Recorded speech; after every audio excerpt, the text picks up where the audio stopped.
जन सुराज का कारवा आज भगवानपुर प्रखंड के हुसैना खुर्द पंचायत में पहुंचा, जहां पदयात्रा संत मंगनी राम के गांव साधोपुर जीवन से होते हुए हुसैना बुजुर्ग गांव होते हुए हुसैना खुर्द गांव पहुंचा।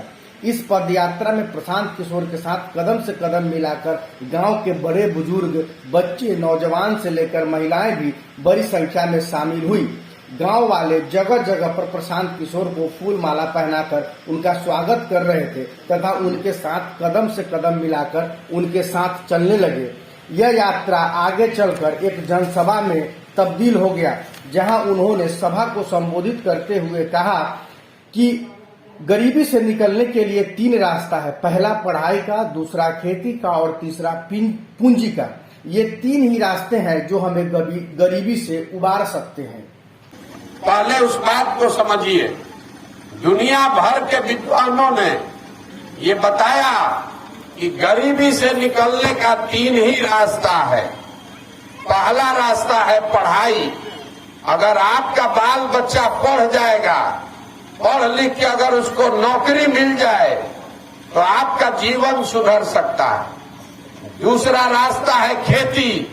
अगर आपने पढ़ाई नहीं किया है लेकिन अगर आपके पास जमीन है तो खेती करके भी आप अपना जीवन सुधार सकते हैं। और जिसके पास दोनों नहीं है, तीसरा रास्ता है पूंजी, पैसा।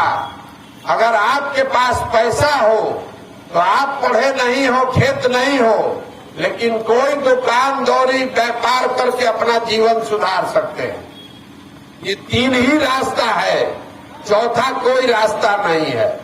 तो ध्यान से अगर आप देखिएगा तो बिहार में ज्यादातर आदमी के पास ये 3 में तीनों चीज नहीं है। यहाँ पर जो गरीब आदमी है उसके बच्चे के पढ़ने का उपाय ही नहीं है। आपका बच्चा सरकारी स्कूल में पढ़ने जाता है तो पढ़ नहीं रहा है, वहां पिलुआ वाला खिचड़ी खाकर घरे आ रहा है। आपका बच्चा पढ़ता नहीं है, स्कूल गया, खिचड़ी खाया, घर चला आया। आप में से कुछ ऐसे भी लोग हैं जो अपने बच्चे को प्राइवेट स्कूल में पढ़ा रहा है, तो आपको लग रहा है कि आपका लड़का आगे बढ़ जाएगा। तो भैया, अगर आप प्राइवेट में पढ़ा भी दिए तो कॉलेज तो सरकारी ही जाना पड़ेगा। कॉलेज में जब आपका लड़का जाएगा तो वहां पर भी पढ़ाई नहीं हो रहा है। कॉलेज में लड़के ने नाम लिखाया और 3 बरस का डिग्री 5 बरस में लेकर आया। स्कूल में खिचड़ी बंट रहा है और कॉलेज से डिग्री बंट रहा है। पढ़ाई दोनों में कहीं नहीं हो रहा है। तो अगर आपका बच्चा पढ़ेगा ही नहीं तो मजदूर नहीं बनेगा तो कलेक्टर बनेगा। तो ज्यादातर लोगों के लिए पढ़ाई का दरवाजा बंद है। दूसरा रास्ता मैंने आपको बताया, खेती।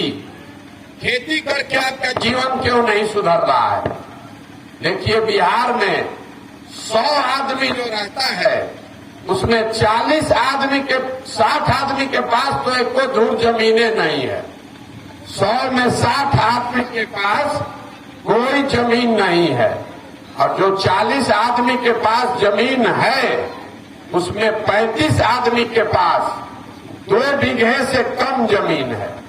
तो जो आप खेती करते हैं इससे आपको आमदनी नहीं होती है, इससे आपको कमाई नहीं होता है। ये खाने वाला खेती है। आपके खेत में इतना ही उपजता है कि आपका और आपके बाल बच्चों का पेट भर जाए, उससे उस आमदनी नहीं हो सकता है। पूरे बिहार में 100 में 4 से 5 लोग ही खेती से आमदनी कर रहे हैं।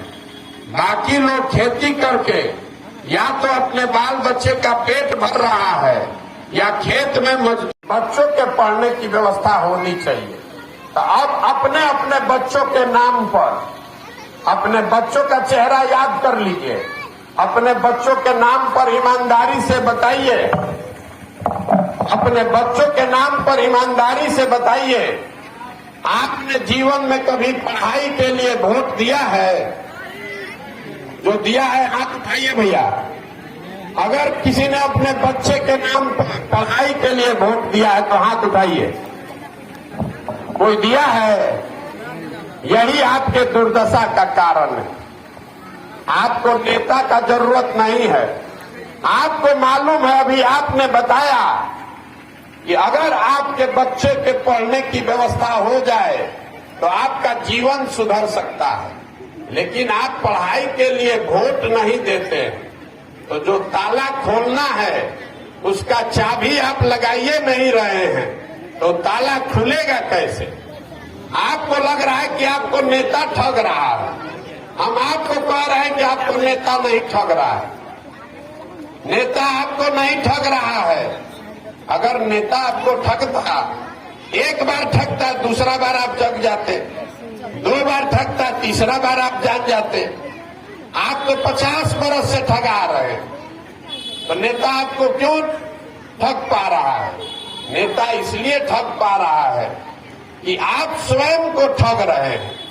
आप जिस चीज के लिए वोट दे रहे हैं वो आपको मिल रहा है। हमने वोट दिया है 5 किलो अनाज के नाम पर, तो बिहार में कितना भी चोरी है, कितना भ्रष्टाचार है, तो 1 किलो चोरी करके 4 किलो अनाज मिल रहा है कि नहीं मिल रहा है?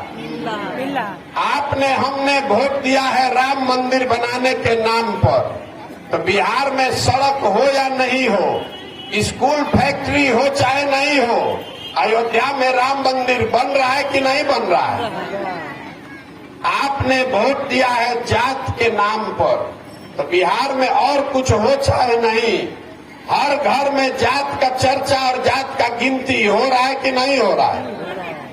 आपने वोट दिया है घर घर सिलेंडर आने के लिए, तो सिलेंडर का दाम 1250 हो या 1500, घर घर सिलेंडर आया है कि नहीं आया है? आपने वोट दिया है मोदी जी का 56 इंच का सीना देख के, मोदी जी का चेहरा देख के, तो सुबह शाम मोबाइल पर और टीवी पर मोदी जी का फूला हुआ सीना और चमकता हुआ चेहरा देखने को मिल रहा है कि नहीं मिल रहा है? आपने वोट दिया है बिजली आने के नाम पर, तो बिजली का बिल चाहे 6000 आए चाहे 8000, घर घर बिजली आई है कि नहीं आई है? आपने वोट दिया है गुजरात में विकास का नाम सुन के, कहानी सुन के, तो गुजरात में फैक्ट्री लगा ही है, और आपके बच्चे गुजरात में जाकर मजदूरी कर रहे हैं कि नहीं कर रहे हैं? तो कौन चीज पर आप वोट दिए हैं जो आपको नहीं मिल रहा है, बताइए? आपने जब अपने बच्चों के पढ़ाई और रोजगार के लिए वोटे नहीं दिया है, तो काहे के लिए माथा पीट रहे हैं? बिहार में आपने अपने बच्चों के पढ़ाई के लिए वोट नहीं दिया, आपने बिहार में बच्चों के रोजगार के लिए वोट नहीं दिया है, तो आपको मिलेगा कैसे? इसीलिए पैदल चल रहे हैं, वोट नहीं मांग रहे, आपसे हाथ जोड़ रहे हैं, घर घर जाकर समझा रहे हैं कि अगर आप अपने बच्चों की चिंता नहीं कीजिएगा, अपने बच्चों के पढ़ाई और रोजगार की चिंता नहीं कीजिएगा, तो कोई दल, कोई नेता आपके बच्चों की चिंता नहीं करेगा। क्यों करेगा भाई? आपको अपने बच्चे की चिंता ही नहीं है, तो नेता आपके बच्चे की चिंता क्यों करेगा? हम पैदल चल रहे हैं, 100 को लड़का आगे दौड़ता है, तो 50 से ज्यादा लड़कों के शरीर पर शुद्ध कपड़ा नहीं है, आपके बच्चों के पैर में चप्पल नहीं है, आपके बच्चे पढ़ लिख कर घर में बेरोजगार बैठे हैं, लेकिन आपको अपने बच्चे का चिंता नहीं है। आपको भारत पाकिस्तान का चिंता है, आपको हिंदू मुसलमान का चिंता है, आपको अपने जात का चिंता है, आपको मोदी गुजरात का चिंता है, आपको अपने बच्चे की चिंता नहीं है। इसीलिए ये दुर्दशा है। तो हम चले हैं पैदल, सबको हाथ जोड़कर समझाने कि अपने एक बार अपने लिए नहीं तो अपने बच्चों के लिए जगिए, और नहीं जगिएगा तो लिख कर रखिए, जीवन में इस बदहाली में आपका जिंदगी बीत रहा है, आपके बच्चों का भी जिंदगी इसी गरीबी और बदहाली में बीतेगा। कोई इसको नहीं सुधार सकता। हमको कह रहे हैं कि प्रशांत किशोर बहुत होशियार हैं, भैया आप चलिए सुधारिए। तो जो नेता आता है यही कहता है कि हमको वोट दीजिए, हम सुधार देंगे।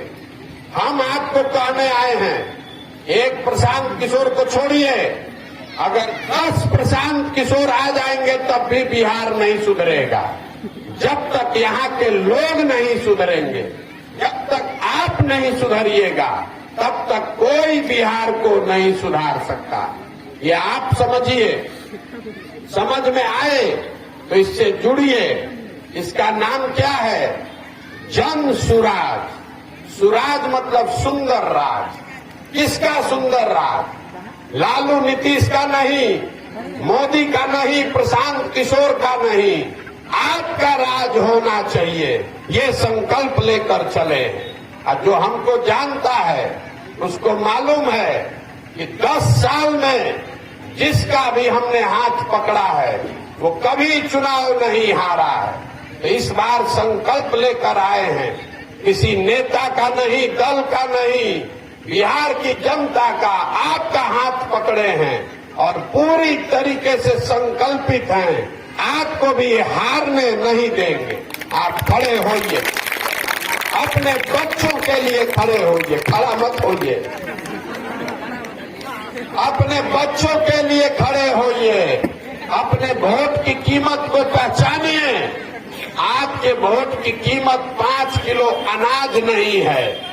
आपके वोट की कीमत नाली गली नहीं है।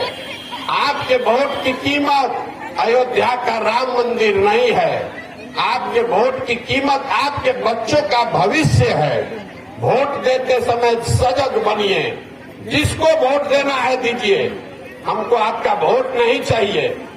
जिसको वोट देना है दीजिए, लेकिन वोट अपने बच्चों के लिए दीजिए। हिंदू मुसलमान के लिए नहीं दीजिए, जात के लिए मत दीजिए, किसी फालतू के विषय पर मत दीजिए। अपने बच्चों के पढ़ाई और रोजगार के लिए वोट दीजिए। यही कहने के लिए पैदल चल रहे हैं। अपना लड़का जिसका नाम सूरज कुमार, पिता नंदलाल शाह, ग्राम कोरर, थाना बसंतपुर, जिला सिवान का निवासी है, जो दिनांक 12 अप्रैल 2023 को सिवान से अपने पिता के साथ टाटा जा रहा था। घोसवर स्टेशन के पास कोई लड़का उसका मोबाइल छीनकर भागने लगा, जिसका वह पीछा किया। तभी से वह लापता है। वह बोल नहीं सकता। अगर किसी भी व्यक्ति को इसकी जानकारी मिले तो आप मोबाइल नंबर 8797850816 पर अथवा 9178425919 पर सूचित कर सकते हैं।